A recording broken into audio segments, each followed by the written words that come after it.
Tonight, Taylor Swift cancels 3 major concerts after police say they uncovered an ISIS-inspired terror threat.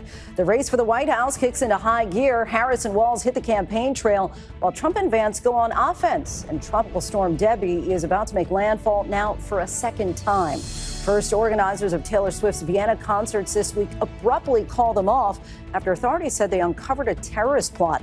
ABC News has learned they were tipped off by U.S. intelligence officials arresting 2 suspected militants whom they say had pledged allegiance to ISIS, saying they seized bomb-making materials. But officials say a threat still remained. Late details just coming in.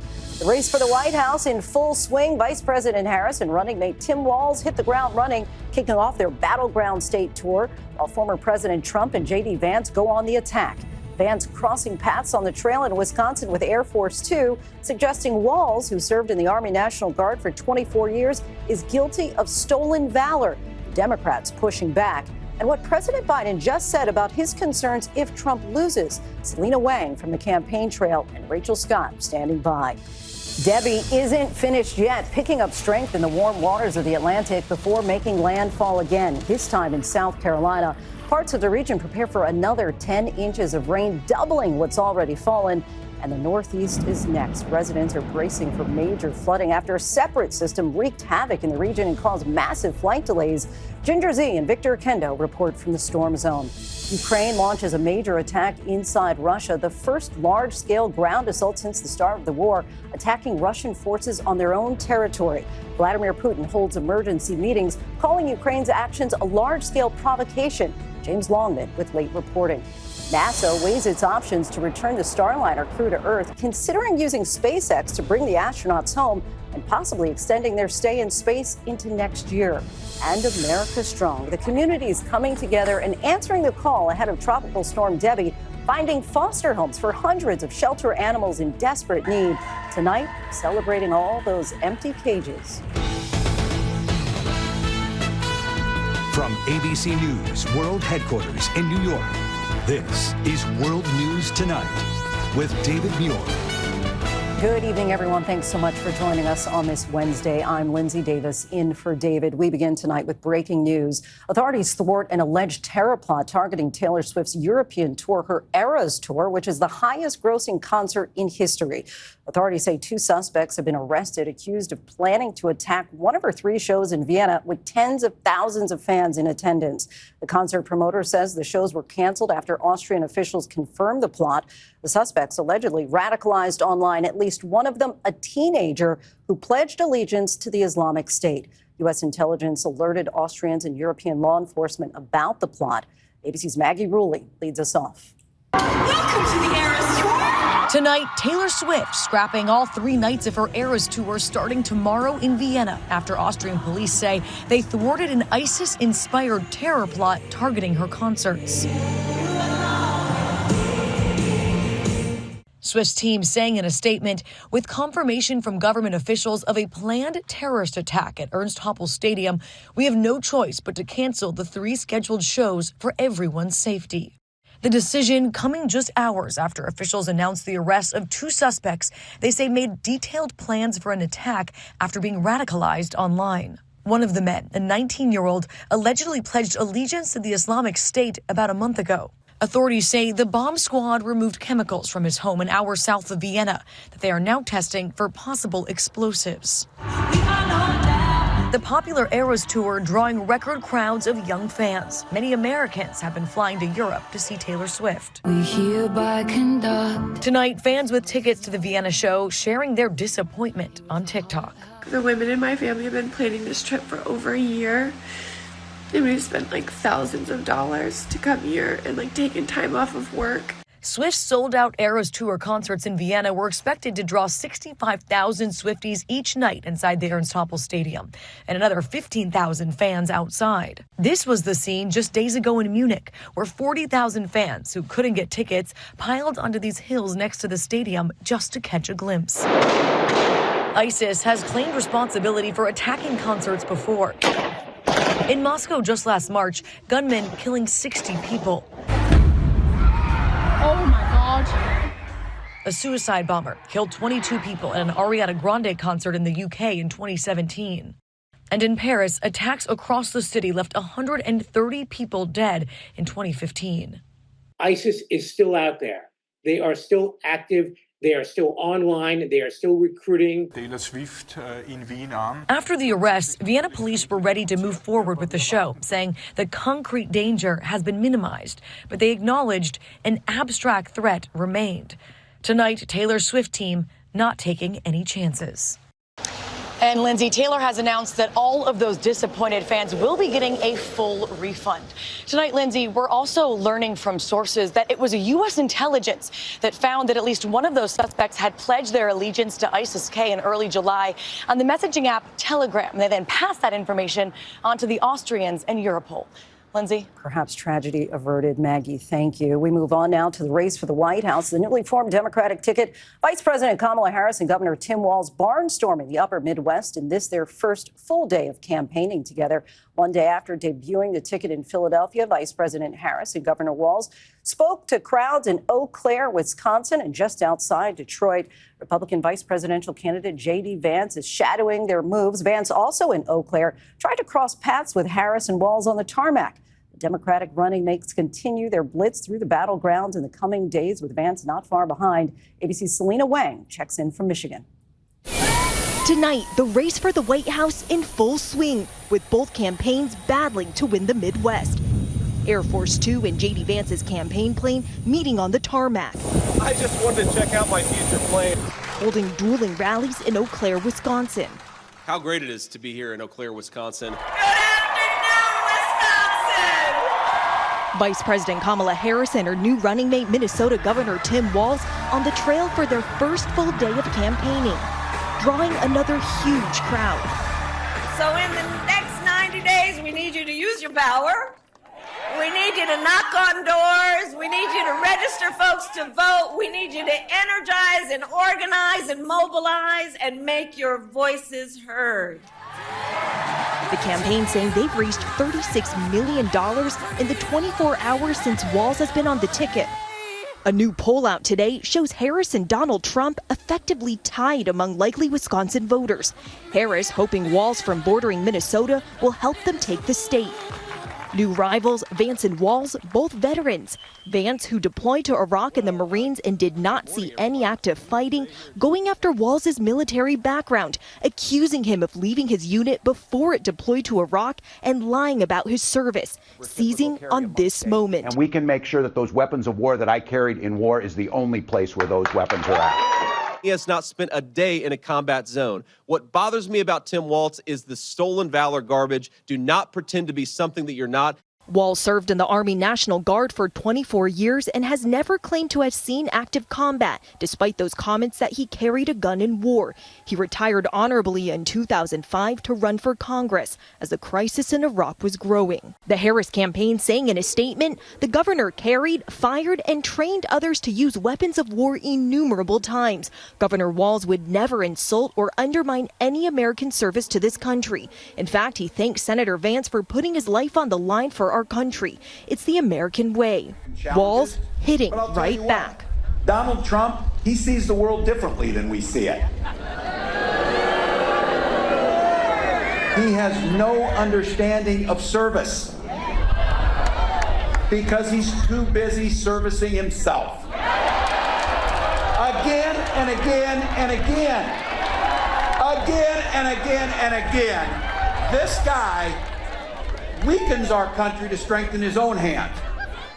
Let's get right to Selena Wang live outside Detroit. And Selena, both campaigns in Michigan tonight, there is a keen awareness about just how important these battleground states are. That's right, Lindsay. Harris and Walz, they are racing to win over voters in these critical battleground states, well aware that this election is only 90 days away. And they've had massive crowds at their rallies, and they've been energized and fired up, including here in Michigan. J.D. Vance, on the other hand, he's been following Harris in every state that she's been visiting, but opting to hold smaller campaign events instead of rallies. Lindsay? Selena for us, thanks so much. Tonight, President Biden out with a warning about his concern if Donald Trump loses the race for the White House. In his first interview with CBS News since withdrawing from the race, the president says he has no confidence Trump will allow a peaceful transfer of power if he loses the race to Vice President Kamala Harris. Are you confident that there will be a peaceful transfer of power in January 2025. If Trump wins, no, I'm not confident at all. I mean, if Trump loses, I'm not confident at all. He means what he says. We don't take him seriously. He means it. All the stuff about if we lose, there'll be a bloodbath. It's have to be a stolen election. Let's get right to ABC's Rachel Scott. Rachel, this is stark language from the president. Lindsay, and Donald Trump still hasn't accepted the results from the 2020 election, and he will not commit to accepting the results of the 2024 election. In fact, he continues to sow doubt in the election process, insisting he will only accept the results in November if it's, quote, a fair and legal and good election. Out on the campaign trail, the former president continues to push false claims about the 2020 election, even after his own supporters stormed the Capitol on January 6th. In reality, Donald Trump lost more than 60 court cases challenging the results. And even his own attorney general said there was no widespread voter fraud that would change the outcome of the 2020 election. President Biden saying tonight, you can not only love your country when you win. Lindsay. Rachel Scott for us. Thank you, Rachel. Tonight, Tropical Storm Debby is gaining strength as it prepares to make its second landfall along the South Carolina coast. The slow-moving storm sitting just offshore with winds now up to 60 miles per hour. Flood watches posted from Georgia to the Carolinas all the way into the Northeast. ABC's Victor Oquendo reports in from Myrtle Beach. Tonight, Tropical Storm Debby is churning the surf, getting stronger in the warm waters off the Carolinas. Millions bracing for the storm's second landfall. All North Carolinians across our state need to be prepared for a deluge. Debby's track taking it all the way into the Northeast, where overnight a separate severe system rocked the region, swamping roads in New York and New Jersey. It's bad. Its water is very deep, and it's flooded all the way down there. And forcing airlines to cancel hundreds of flights. New York City authorities using drones to warn residents. If you live in a basement or a ground floor apartment, be prepared to leave your location if flooding occurs. Debby dumping nearly 2 feet of water in parts of Florida where they're still feeling the effects. Drone video shot this morning by the county showing water still in the streets of Sarasota. Myrtle Beach is one of the country's most popular vacation destinations, and tonight it is practically deserted with many restaurants and businesses closing up shop ahead of Debby's second landfall. Lindsay? Not over yet. Victor, thank you. The remnants of Debby will move into the Northeast on Friday. Let's get right to ABC's chief meteorologist, Ginger Z in North Carolina. Hi, Ginger. Hey, the surf is kicking here at Lindsay at Wrightsville Beach, and that storm is still 80 miles south of Myrtle Beach. It has barely moved all day. The forward motion north-northeast at 3 miles per hour. Look at those Pennsylvania flood watches that are up now all the way down still through parts of Georgia. But it's spinning, and it will eventually turn back, and that's why we've had these onshore flow that has created tornado watch. So from Morehead City to Wilmington, here to Myrtle Beach, we have that till 11 p.m. Timing-wise, second landfall happens overnight. Then look at what happens tomorrow afternoon. That shield of rain that has really blown up with a lot of convection tonight is going from Raleigh to Roanoke to Charlotte. So it's well inland. And that's where the flash flood concerns also will be, into even Pennsylvania, Maryland, West Virginia, right through Appalachia, and then eventually up into western New York and even Vermont. New York City by Friday evening, Philadelphia by the afternoon on Friday. Wanted to just show you this. The high risk for flash flooding goes to Roanoke now, and that significant risk goes all the way up to Vermont. 6 to 10 inches would be the totals, Lindsay, on top of what we've already had. The entire eastern seaboard there affected. Ginger, thank you. Stay safe. Now to the war in Ukraine, taking a major turn. For the first time since the Russian invasion, the Ukrainian military is launching a large-scale assault inside Russia. Here's ABC's foreign correspondent, James Longman. Ukraine has launched an unprecedented surprise attack inside Russia tonight, the first large-scale assault across the border since the start of the war. Ukrainian sources say this video shows Russian soldiers being taken prisoner in southwestern Kursk region. Russia released this video, which purports to show their forces bombing Ukrainian troops and armoured vehicles that were part of the ground assault. And this video claims to show Russian helicopters launching missiles and intense battles. Fighter jets streaking across the sky near the Russian border of Sudza, which is home to critical natural gas infrastructure.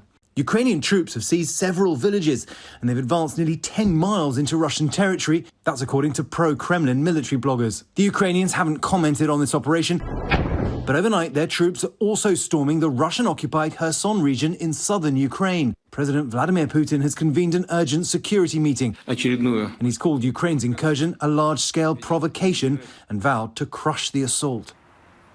And Lindsay, the White House said today that Ukraine did not warn them about this attack. Ukraine is not commenting publicly. Lindsay? James Longman for us. Thanks, James.